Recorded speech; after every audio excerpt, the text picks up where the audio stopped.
নমস্কার, welcome to astro console. আজকের বিষয়টা হলো বৃশ্চিক রাশির মাসিক রাশিফল অক্টোবর মাস। বৃশ্চিক রাশির অক্টোবর মাসের পুরো মাসের রাশিফল বলবো, কেমন যাবে অক্টোবর মাস বৃশ্চিক রাশির জন্য। বৃশ্চিক রাশির জন্য অক্টোবর মাস প্রথমে বলে রাখি খুব ভালো যাবার কথা, খুব ভালো যাবে। গোচর ফল তাই বলছে। অনেক নিরাশাবাদী বলবে যে ও বাবা, ও তো কত শুনেছি, খালি বলছে ভালো হবে, সবাই বলছে ভালো হবে, আমাদের হচ্ছে না।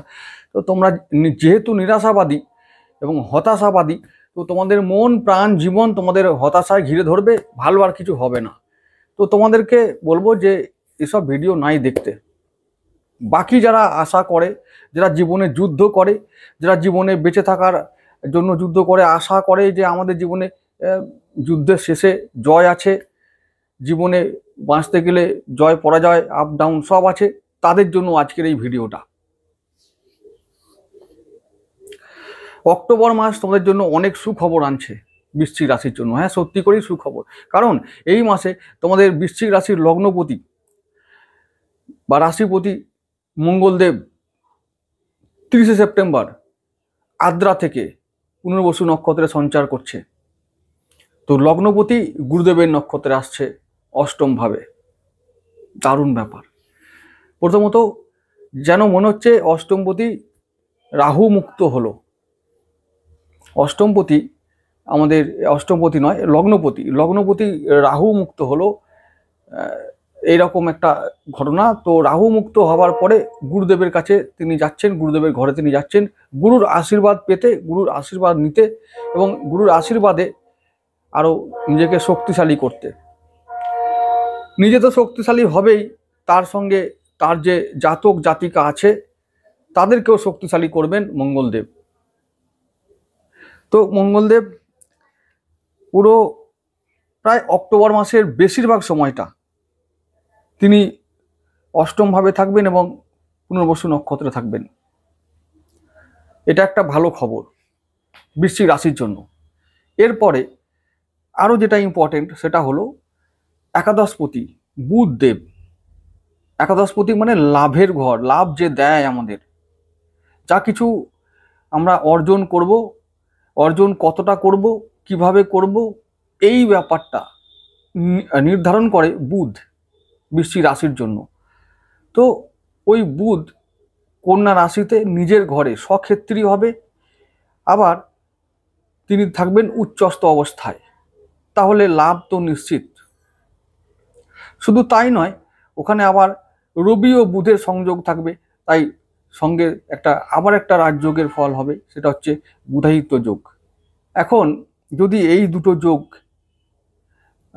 যোগ নয়, একটা যোগই থাকছে, কিন্তু তবুও বুধের উচ্চস্থ হওয়া, মঙ্গলের পুনর্বসুতে আসা, এখানেই কিন্তু অনেক কিছু নির্ভর করে। এই দুটো ঘটনাই কিন্তু অনেক বড় ঘটনা এবং পজিটিভ ঘটনা, তাদের জন্য অনেক কিছু ভালো ঘটাবার জন্য যথেষ্ট।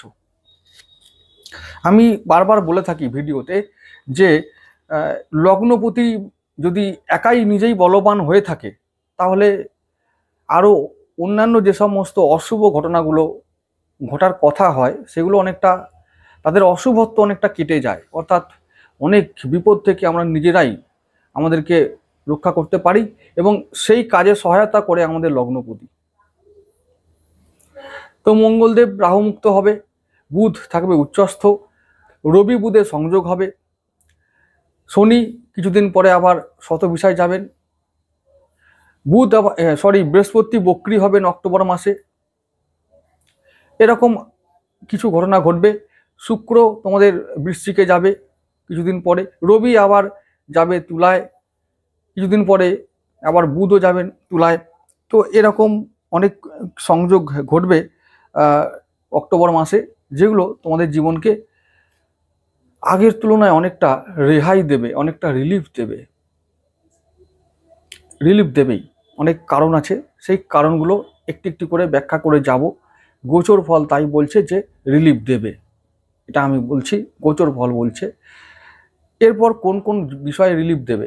প্রথমত, লগ্নপতি যখন গুরুদেবের নক্ষত্রে যাবেন তখন আমাদের শরীর স্বাস্থ্য আরো চাঙ্গা অবস্থায় থাকবে, মনোবল আত্মবিশ্বাস তুঙ্গে থাকবে। এ তো গেল শরীর। এবার মন, মন কেমন থাকবে? মন, যেহেতু মনের কারক চন্দ্র, তাই চন্দ্র তো তোমাদের জন্মগত নিচস্থ, তাই নিচস্থ ফল দেবে, সবসময় দেবে না। যখন চন্দ্র গুরুদেবের সঙ্গে যাবে, যখন চন্দ্র রবির সঙ্গে যাবে, মঙ্গলের সঙ্গে যাবে, তখন অবশ্যই চন্দ্রদেব ভালো ফল দেবে, শুভ ফল দেবে। চন্দ্র যখন উচ্চস্থ হবে, সক্ষেত্রী হবে, তখন ভালো ফল দেবে। তো মনটাও, আমি যদি চন্দ্রের যদি আমি ট্রানজিটগুলোকে বারবার বলতে থাকি, তাহলে বলবো যে মাসের দিন 15 মন ভালো থাকবে, আর দিন 15 আপ ডাউন করতে থাকবে। শরীর গেল, মন গেল, ওটা গেল লগ্ন ভাবটা। তারপর দ্বিতীয় ভাব, দ্বিতীয় ভাব মানে টাকা পয়সা জমবে। তো ওই যে ধনুরাশিটা, ধনুরাশির অধিপতি ওদিকে এখন তোমাদের সপ্তম ভাবে আছে। তো হিসাব বলছে তিনি বক্রী হবেন, এবং মৃগশিরা নক্ষত্রে বক্রী হবেন, মানে মঙ্গলের নক্ষত্রেই বক্রী হবেন। এখন বক্রী হওয়া মানে আমি বলেছি গ্রহটা দুর্বল হবে না, কিন্তু তার তার কিছু বার্তা থাকবে আমাদের উপরে, যে আমরা সেই গ্রহ সংক্রান্ত এবং সেই ভাব সংক্রান্ত বিষয়ে যে সমস্ত আনফিনিশড কাজ আছে, অর্থাৎ যে কাজগুলো আমরা শেষ করতে পারিনি, সেই কাজগুলো আমাদের খুব তাড়াতাড়ি শেষ করতে হবে এবং দায়িত্ব নিয়ে শেষ করতে হবে, এটাই ব্যাপার। তো আমাদের বলবো যে যখন 7 তারিখ থেকে 7ই অক্টোবর থেকে দেবগুরু বক্রী হচ্ছেন, তো 7 তারিখের পর থেকে আমাদের টাকা কড়ি সংক্রান্ত এবং টাকা কড়ি জমানো সংক্রান্ত বিষয়গুলোতে আমাদেরকে একটু দায়িত্ব নিয়ে ভাবতে হবে, যে আমাদের এই মাসে কি জমলো, বা এতদিনে কি জমলো, আগামী দিনে কতটা জমাবো, কোন কোন খাতে জমাবো, সেভিংসের ব্যাপারে আমাদের ভাবতে হবে। কতটা জমাতে পারলাম হিসাব নিকাশ করতে হবে। এবং আগামী বছরের জন্য, আগামী বছর আর বেশি দিন থাকবে না, নভেম্বর ডিসেম্বর, অক্টোবরের পর 2 মাস। তো এই আগামী বছরের জন্য আর্থিক দিক থেকে একটা ব্লু প্রিন্ট তৈরি করে রাখতে হবে আগাম। সেই কাজটাই গুরুদেব করাতে চাইবেন তোমাদের দ্বারা। করলে ভালো হয়, করলে ভালো ফল আসবে। কোন দিক থেকে? এই আর্থিক দিক থেকে। তারপর এই যে বক্রী থাকবেন গুরুদেব, অনেক দিন থাকবেন। তো তো এই বক্রী থাকাকালীন তিনি আবার মার্গী হবেন নভেম্বরের মাঝামাঝি একটা কোনো সময়, কি হয়তো নভেম্বরের শেষে, এরকম একটা টাইমটা এক্স্যাক্টলি মনে নেই। তো যাই হোক, আমি আমি কিছু গত কয়েকটা ভিডিওতে আমি বলেছিলাম তার পুরো ট্রানজিটের ব্যাপারটা। আবার বলে দেবো, সাপ্তাহিক রাশিফল করার সময় বলে দেবো, চিন্তার কিছু নেই। আমি যেটা এখন বলছি, যেটা ইম্পর্টেন্ট বিষয়গুলো আগে বলে দিই। টাকা পয়সা জমবে কিনা, কত আমদানি হবে, এটা আমার মেন বিষয়। পরিষ্কার কথা, বৃশ্চিকের জন্য। অন্যান্য রাশির জন্য আমি অ্যাজ ইউজুয়াল, ওদের কোনো বিশেষ ইস্যু থাকে না। ওই স্বাস্থ্য কেমন যায়, সম্পদ কেমন আছে, এগুলো বললেই হয়ে যায়, খুশি তারা থাকে। কিন্তু বৃশ্চিকের জীবন এমন জটিলতায় ভরা, এমন সমস্যায় ভরা, যে টাকাটাই ওদের সব থেকে সমাধান। আগে টাকা থাকলে ওরা নিজেরাই সব সমস্যার সমাধান করে নেবে। তাই আমি টাকার কথা বলে রাখি। কারণ ওদের মনের জোর আছে, শরীরের জোর আছে, যুদ্ধ করার মনোবল আছে, যোগ্যতা আছে, ক্ষমতা আছে, সব ওরা যোগ্যতায় করে নেবে যদি একটাই জিনিস ওদের জীবনে থাকে, সেটা হলো টাকা। তাই আমি টাকারটা আগে বলি, টাকার কথাটা আগে বলি। টাকা জমবে তো। এই যে দেবগুরু বৃহস্পতি বক্রী হচ্ছেন, তিনি দ্বিতীয় পতি, তিনি ধনপতি। তো ধনভাবে আমাদের কত টাকা আসবে, ধনভাণ্ডারে জমবে, সেটা নিয়ে আমাদের ভাবতে হবে।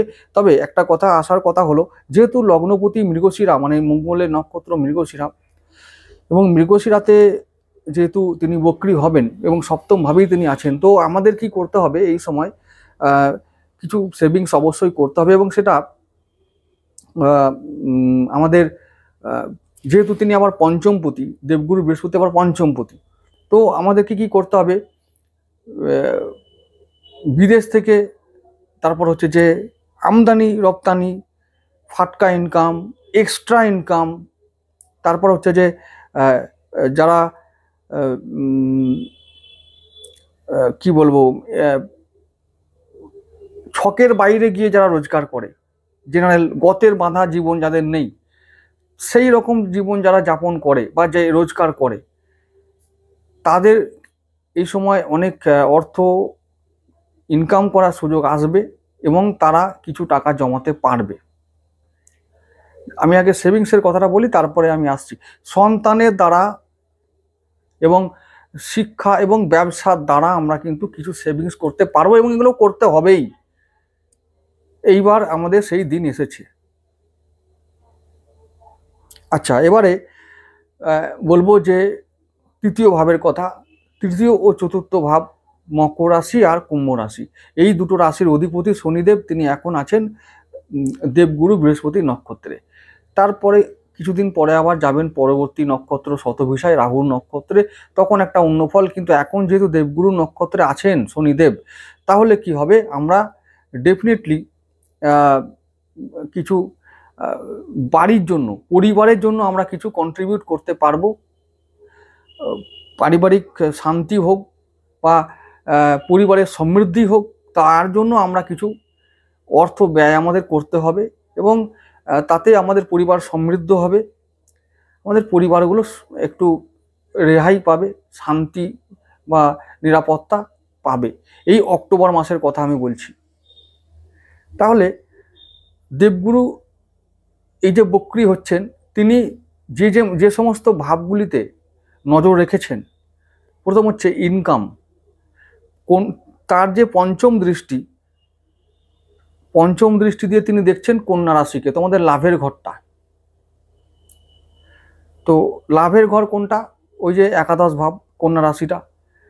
ওই লাভের জায়গায় তোমাদের এখন লাভের গুড় আরো বাড়াতে হবে, যাতে পিঁমড়ে না খেয়ে নেয়, সেই জিনিসটা নিয়ে ভাবতে হবে এবং লাভের গুড়টা বাড়াতে হবে যাতে আরো বেশি মিষ্টি পাওয়া যায়। এটা মাথায় রাখতে হবে, এটা 1 নম্বর। তার সপ্তম দৃষ্টি লগ্নের উপরে আছে, মানে বৃশ্চিক রাশির উপরে আছে। তাহলে সপ্তম দৃষ্টি যখন তোমাদের রাশির ওপর থাকবে, তোমাদের দায়িত্ব আরো বৃদ্ধি পাবে। এই যতদিন দেবগুরু বৃহস্পতি বক্রী থাকবেন, তোমাদের দায়িত্ব বৃদ্ধি পাবে। সঞ্চয়, ইনকাম, ঋণ শোধ, সন্তানের উন্নতি এবং নিজের স্বাস্থ্য, শিক্ষা, এই সমস্ত ক্ষেত্রে তোমাদের আরো দায়িত্ব বাড়বে এবং এইগুলোতে তোমাদের দায়িত্ব পালন করতেই হবে এই পুরো অক্টোবর মাস জুড়ে। এবং এইগুলোতে তোমরা বেশিরভাগ সক্ষম হবে। যা কিছু যে ইস্যুগুলোকে আমি বললাম, দেবগুরুর সাহায্যে, তার আশীর্বাদে এই সমস্ত কাজে, এই সমস্ত ক্ষেত্রে তোমরা সফল হবে তোমাদের লক্ষ্যে পূরণের জন্য, মানে লক্ষ্যে পৌঁছানোর জন্য। অক্টোবর মাসটা কিন্তু খুব পজিটিভ একটা মাস আসছে, দারুণ একটা মাস। অক্টোবর মাসটা পুজোর মাস, মাতৃ আরাধনার মাস। আরাধনার মধ্যে তোমাদেরকে কাটাতে হবে, কাটাতে পারলে আরো বেশি শক্তি পাবে এবং আশীর্বাদ পাবে, দৈব কৃপা বা আশীর্বাদ তোমাদের অবশ্যই আসবে। নবরাত্রি অবশ্যই এই মাসে তোমরা পালন করবে। নবরাত্রি পালন যদি একান্তই না পারা যায়, তো অবশ্যই বলবো মহালয়া থেকে অন্তত দশমী পর্যন্ত, যদি নাও হয় নবমী পর্যন্ত, তোমরা অবশ্যই কি খাবে, নিরামিষ আহার ভক্ষণ করবে। খুব মুশকিল, তাই না? এবার কি বলছে রে বাবা, কি করে হবে পুজোর সময়, বাবা নিরামিষ খাবো কি করে? বৃশ্চিক রাশির মানুষদের অনেক ত্যাগ করতে হয় এবং খাওয়াতে, এই যে খাবার গ্রহণ করা এই নবরাত্রি চলাকালীন, যদি এনার্জি চাও, যদি জীবনে উন্নতি চাও, যদি অর্থ করি সত্যি 2 পয়সা পকেটে আসবে বলে ইচ্ছে করো, যে যদি আমাদের চাই, মনোকামনা করো যে অর্থ আসুক, আগামী দিনে জীবনটা সুরক্ষিত হোক, তাহলে এই নবরাত্রির সময় ব্রহ্মচর্য পালন করে নবরাত্রি পালন করতে হয়। কিন্তু যদি সেটা একান্তই না পারো, তাহলে অন্তত নিরামিষ ভক্ষণ করে তোমাদের জীবনকে উদ্ধার করে দিও, এইটুকু উপকার করো, অন্তত নিজের জন্য, নিজের পরিবারের জন্য। তারপর বাকি বিচার তোমাদের, তোমরা কি খাবে খেয়ে নাও, যা খুশি পারো খেয়ে নাও।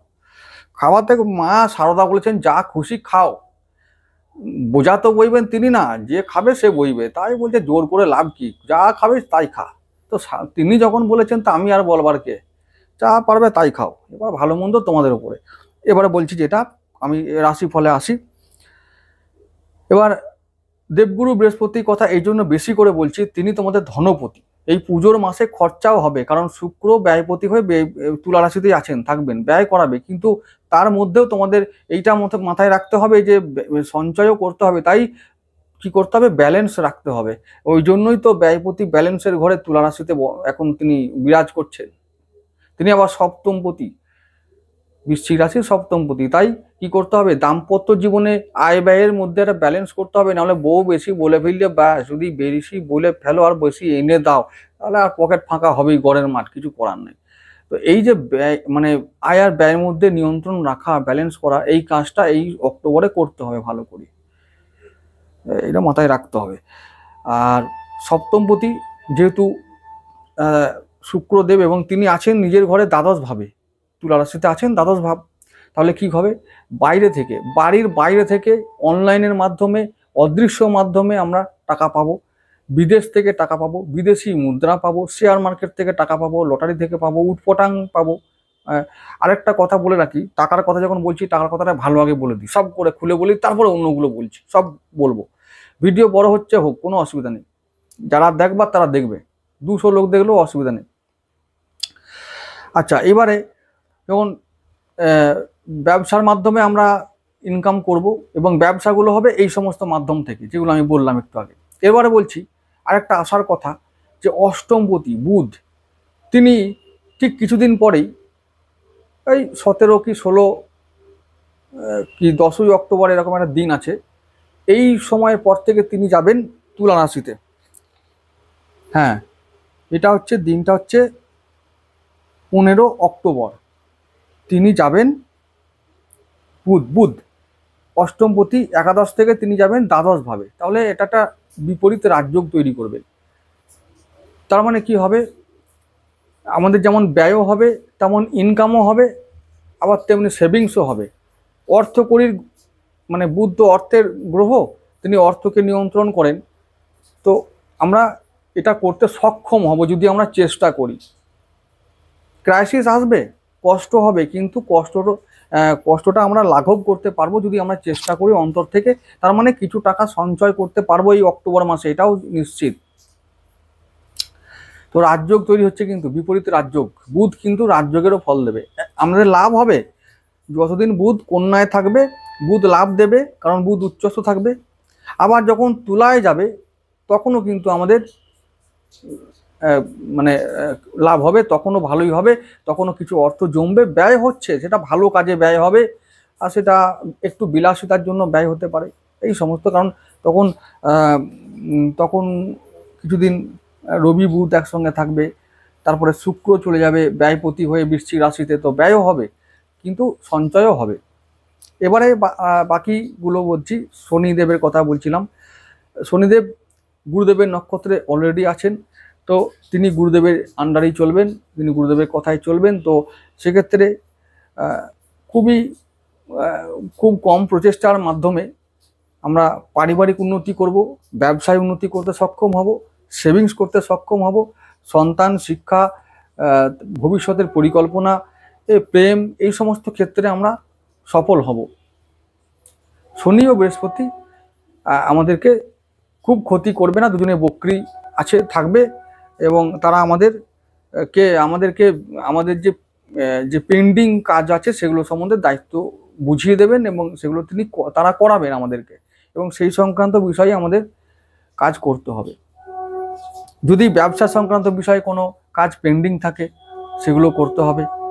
ভবিষ্যতে পরিকল্পনা করতে হবে, কি করে ব্যবসা বাড়াবো, কোন জায়গায় ইনভেস্ট করব, কোন জায়গায় কম করব। দাম্পত্য জীবনে যদি কোনো অশান্তি থাকে, সেগুলোকে শর্ট আউট করতে হবে, সেই ইস্যুগুলোকে নিয়ে অ্যাড্রেস করতে হবে। দাম্পত্য অশান্তি যদি থাকে, তাহলে ভাবতে হবে। যারা অবিবাহিত, তারা বিবাহ আগামী দিনে করবে কিনা, বা এই সমস্ত ব্যাপারে ভাবতে হবে। এইবার সেই সময় এসেছে। যারা প্রেম করছো, যারা প্রেম করে ভাবছো যে বিয়ে করব কিনা, তারা এবার ভাবো সিরিয়াসলি, প্রেমটা বিবাহে কনভার্ট করা যাবে কিনা, এই সমস্ত বিষয়গুলো নিয়ে ভাবতে হবে। এবার আসছি পঞ্চম ভাবের কথায়। পঞ্চম ভাবের কথা আমি একটু আগে কথা ক্রমে সব বলে দিয়েছি। তার মানে সন্তান, ভবিষ্যতের পরিকল্পনা, শিক্ষা, তারপর হচ্ছে যে উচ্চশিক্ষা, বিদেশি ইনকাম, এই সমস্ত কিছুই তোমাদের ফেভারে আসার কথা। সব ভালো হবে। ওখানে রাহু অলরেডি আছেন, রাহু বিদেশ থেকে পয়সা, ফাটকা ইনকাম, উটকো পয়সা এই সমস্ত খুব সহজেই দিয়ে দেয় যদি ওই রাহুর পথকে আমরা অনুসরণ করি, তো পাই। তো এবারেও পাবো, অক্টোবর মাসেও আমরা পাবো। এবারে আসছি ষষ্ঠপতি মঙ্গলদেবের কথায়। ষষ্ঠপতি মেষ রাশি, ওই ওই মেষ রাশিটা ষষ্ঠ ভাব, তাই ষষ্ঠ ভাবের অধিপতি মঙ্গল, তিনি এখন দেবগুরুর নক্ষত্রে আছেন। তো কি, তো ষষ্ঠ ভাবটা যেহেতু ঋণ, রোগ আর শত্রু, তাহলে আমরা সঞ্চয় করব, সঞ্চয় করে ঋণ শোধ করতে সক্ষম হব। ঋণ শোধ করতে আমাদের এই মাসে হবেই, কিছু আমরা টার্গেট নেব, সঞ্চয়ও করব আবার ঋণ শোধ করব। এটা কিন্তু দেবগুরু বৃহস্পতি আমাদেরকে বার্তা দিচ্ছেন বক্রী থেকে। বক্রী থাকা মানে হলো ওই ভাব সংক্রান্ত, ওই গ্রহ সংক্রান্ত বিষয়গুলোতে পেন্ডিং যে কাজগুলো আছে বা যেগুলো ইম্পর্টেন্ট কাজ আছে সেগুলোকে খুব তাড়াতাড়ি ফিনিশ করা, এই বার্তা ওই বক্রী গ্রহগুলো আমাদের দেয়। তো ঋণ শোধ খুব তাড়াতাড়ি করতে হবে এবং আগামী দিনে একটা বড় আর্থিক প্ল্যান পরিকল্পনা করে আমাদের এগিয়ে চলতে হবে। এবারে আসছি, আবার একটা কথা বলি প্রসঙ্গক্রমে, যে আগামী বছর 2025-এর প্রথম দিকটার পরে, এই মার্চের শেষ বা এপ্রিলের প্রথম দিকে শনি তখন ছেড়ে চলে যাবে মিনে। তো এই যে ঢাইয়া শেষ হবে, যখনই ঢাইয়া শেষ হবে তখনই অর্থকরীর যে সমস্যাটা এখন যেটা চলছে সেটা অনেকটা এই পথটা সমাধান হবে, এই সমস্যার সমাধান হয়ে যাবে। তো সেক্ষেত্রে এখন থেকে যদি আমরা পরিকল্পনা করি যে আগামী দিনে আমরা কোন কোন আর্থিক পরিকল্পনার মাধ্যমে চলবো বা কোন কোন আর্থিক পদক্ষেপ আমরা নেব যেগুলোতে সেভিংস হবে, ঋণ শোধ হবে, ইনকাম হবে, ব্যবসা বৃদ্ধি হবে, সেগুলো এখন থেকেই করার দায়িত্ব কিন্তু গুরু বৃহস্পতি তোমাদের দিয়ে দিচ্ছে। এগুলো মনে রাখতে হবে, সেইভাবে চলতে হবে, তাহলে আগামী দিন ভালো হবে। আর না হলে ওই কিছু না করলে, শুধু ভিডিও শুনে বসে থাকলে কি হবে, দাদা কিছু হচ্ছে না, এইসব হবে। আচ্ছা, এবার চলে আসছি সপ্তম ভাবের কথায়। সপ্তম ভাবের কথা, শুক্রদেবের কথা আমি আগেই বলেছি যে ব্যবসার মাধ্যমে আমাদের কিন্তু কিছু হবে, ব্যবসাকে আমরা গ্রো করতে পারবো, পরিকল্পনা করতে পারবো। আবার শুক্রদেব যখন বৃশ্চিকে যাবে এই অক্টোবর মাসেই, তখন আমরা আমরা দেখব যে দাম্পত্য জীবনে উন্নতি হবে, ব্যবসায় উন্নতি হবে। শুধু তাই নয়, আমরা ব্যবসার জন্য, জীবন সাথীর জন্য এমন ব্যস্ত থাকব যে হয়তো দেখা যাবে বা ওরা ওই ওই ব্যবসা বা জীবন সাথী আমাদেরকে এমনভাবে আমাদেরকে মানে ব্যস্ত রাখার চেষ্টা করবে যে আমরা হয়তো নিজের জন্যই সময় পাবো না, এরকম এটাও ঘটবে কিন্তু। আবার বুধ শুক্র, এই যে লক্ষ্মী যোগের কথাটা বললাম, বুধ শুক্র এই অক্টোবর মাসের শেষের দিকে আসবে, একসঙ্গে লক্ষ্মী যোগ তৈরি করবে বৃশ্চিক রাশিতেই। তাহলে রাশিতেই যখন লক্ষ্মী যোগ হবে, তাহলে টাকা না এসে যাবে কোথায়, এটা একটা ব্যাপার। আবার যদি অক্টোবরের প্রথম দিকে ভাবি, তাহলে এখন অক্টোবরের প্রথমেই 17 তারিখ পর্যন্ত কন্যা রাশিতে রবি বুধের সংযোগের ফলে বুধায়িত্ব যোগ তৈরি হবে এবং তারপরে এই বুদ্ধির দ্বারা আমরা সব কিছুকে জয় করতে পারবো, ইনকাম করতে পারবো, সঞ্চয় করতে পারবো, এই বিষয়ে ব্যবসা গ্রো করতে পারবো। এই সমস্ত পদক্ষেপগুলো আমরা নেব এবং সেগুলো পজিটিভ হবেই হবে। আবার যদি অষ্টমপতি বুধের কথা বলি, ওই যে অষ্টমপতি এখন লাভ তো দেবেই, লাভের ঘরে আছে। আবার বলেছি এর আগের কথা যে যখন তুলায় যাবে তখনও বিপরীত রাজযোগ করবে, তখনও কিন্তু আমাদেরকে লাভ দেবে। এবং আবার বলছি, বুদ্ধি তোমাদেরকে প্রয়োগ করতে হবে, তবেই তোমরা কিন্তু ইনকাম করতে পারবে। নবমপতি চন্দ্রদেবের কথাই বলবো, তিনি তোমাদের একটা স্থিতাবস্থার মধ্যে নিয়ে যাবেন অনেক দিন পর। এবার দশমপতির কথা বলবো, দশমপতি রবিদেব, তিনি আমরা বলেছি এখন কন্যায় আছেন। রাহু আর রবির একটা দৃষ্টি বিনিময় হচ্ছে, তাই কর্মের জায়গাটা এখন স্থির হবে না। 17 তারিখের পর থেকে যখন রবি তুলায় যাবে, তখন রাহু যখন দৃষ্টি থেকে বেরিয়ে আসবে, তখন একটু কর্মের স্থিতাবস্থা ফিরতে পারে। আবার কিছুদিন পরে আবার তুলাতেই থেকে রবি সাথী নক্ষত্রে যাবে, তো সেক্ষেত্রে আবার একটা সমস্যা হবে, রাহু রবি কানেকশন। তাই কর্মের জায়গাটা কিন্তু অক্টোবর মাসে খুব একটা ভালো যাবার লক্ষণ আমি দেখছি না। তবে আবার এটাও ঠিক, যখন রবি যখন দ্বাদশে যাবে তখন কি হবে, নতুন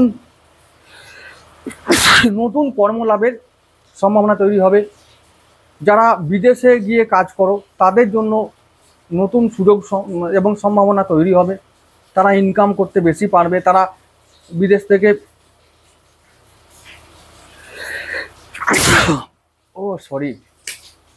ওয়েদার খারাপ, ঠান্ডা, এই বৃষ্টি পড়ছে, ঘোরাঘুরি করছি, বৃষ্টিতে ভিজছি, এই লেগে যাচ্ছে। তো রবি যখন মানে কর্মপতি যখন দ্বাদশে যাবে তখন আমরা বিদেশ থেকে ইনকাম করতে পারবো। যারা বিদেশে যায় না তারা ওই মাধ্যমগুলোকে, দ্বাদশ ভাবটা কিসের মাধ্যম, নতুন কিছু শুরু করার মাধ্যম। তারপর হচ্ছে যে আমরা অনলাইনের মাধ্যমে যারা জব চাইছো তারা জব তোমরা অ্যাপ্লাই করতে পারো, সফল হওয়ার দিকে অনেকটা এগিয়ে যাবে। অর্থাৎ যারা অনলাইন এসিবি দাও, যারা অনলাইনে ডেটা মানে ওই যে কী বলে বায়োডাটা দেওয়া হয়, এদের যে কাজগুলো, এই কাজগুলো সাকসেসফুল হবে। নতুন এই সমস্ত ক্ষেত্র দিয়ে যারা কাজ করছে সেগুলো সাকসেসফুল হবে, সম্ভাবনা আছে যে এই কাজগুলো পাবে তারা। এটা একটা ভালো দিক। এরপরে যদি লাভের কথা আবার বলবো, যে কন্যা রাশি অধিপতি বুধদেব, তিনি আবার বলেছি ভালো ফল দেবেনই, কোনো সন্দেহ নেই, তো দেবেনই একদম। এই অক্টোবর মাসটা বৃশ্চিক রাশির জন্য বলছি, নিরাশ করবে না, ম্যাক্সিমাম দিনগুলো ভালো যাবে। আর ভ্রমণ যোগ আছে, ভ্রমণের জন্য যেতে হতে পারে, কর্মসূত্রে যেতে হতে পারে এবং ভ্রমণ সূত্রেও যেতে হতে পারে, মানে একটু দূরে, বাড়ি থেকে দূরে কোথাও ঘুরে আসার সুযোগ হবে। আবার বলছি দ্বাদশপতির কথায়, শুক্র তো তুলায় অনেক দিন থাকবেন, তারপরে আবার যাবেন বৃশ্চিকে। তাহলে দ্বাদশপতি যখন দ্বাদশে থাকবেন, ব্যয় বাড়ালেও তিনি আবার ওই যে লাক্সারি দেবেন, কমফোর্ট দেবেন, আরাম দেবেন, বিলাসিতা দেবেন, একটু লাক্সারি মানে একটু আরাম আয়েস দেবেন আর কি, সেটা হবে। এবং তার জন্য কিছু খরচ হোক, পজিটিভ খরচ। আবার শুক্র যখন ওই দিকে ওই অক্টোবরের শেষ দিকে যাবে যখন বৃশ্চিকে আমাদের রাশিতে, তখন ওই যারা বিদেশে কাজ করে তারা কিন্তু অনেক টাকা পাঠাবে। অনলাইন যারা ব্যবসা করে, অনলাইন যাদের মাধ্যম টাকা ইনকাম করা, তারা সেই ক্ষেত্রে টাকা পাবে, অনেক টাকা পাবে, ইনকাম করতে পারবে। তারপর যারা আমি বলেছি লটারি কাটতে অভ্যস্ত, তারাও কিন্তু ওই সময় মানে এখন থেকে শুরু করলে গোটা অক্টোবরের সুযোগ আছে। অক্টোবরের বেশিরভাগ দিনগুলো কিন্তু এই লটারির জন্য দারুণ উত্তম দিন। আর আমি সাপ্তাহিক রাশিফল করার সময় ডেগুলো উল্লেখ করে দেবো, সেদিন তো তোমরা সেগুলো ফলো করবেই। এছাড়াও যদি তোমরা নিজেরাও যদি জ্ঞান অ্যাপ্লাই করতে চাও, তো অক্টোবরের যে কোনো দিন তোমরা কাটতে পারো। বিশেষ করে বুধ, শুক্র, শনি, এই সমস্ত বারগুলোকে যদি ফলো করো সাকসেসফুল হবে। আমি 1 থেকে নিয়ে 12 যে দ্বাদশ ভাব সেটা পর্যন্ত আলোচনা করলাম। সারবত্তা হলো এটাই যে অক্টোবর মাসটা পুজোর মাস, প্রকৃত অর্থেই তোমরা আনন্দে থাকবে, অনেক কিছু পজিটিভ ঘটনা ঘটবে। যেহেতু লগ্নপতি দেবগুরু বৃহস্পতির নক্ষত্রে প্রবেশ করবেন, তো পজিটিভ ঘটনাই ঘটাবে। পুজোটা আনন্দে কাটাও, সুখে কাটাও, পজিটিভ ভাইব্রেশন নিজের মধ্যে তৈরি করো, পজিটিভ জিনিস ঘটতে বাধ্য, এটা নেচার বলে, ইউনিভার্স বলে। আর যারা হতাশ হয়ে যাও, যারা হতাশায় জীবন কাটাও, তাদেরকে আরও হতাশায় ধরবে, এটা ইউনিভার্সই বলে, এটা আমার কথা নয়। তাই বলছি, হতাশা ত্যাগ করে আশার আলোকে সঙ্গে নিয়ে নিজের উপর ভরসা রেখে ঈশ্বরে বিশ্বাস রেখে এগিয়ে চলো, জীবনের যুদ্ধে এগিয়ে চলো, সফল তোমরা হবেই। আজকে এটুকু থাকুক।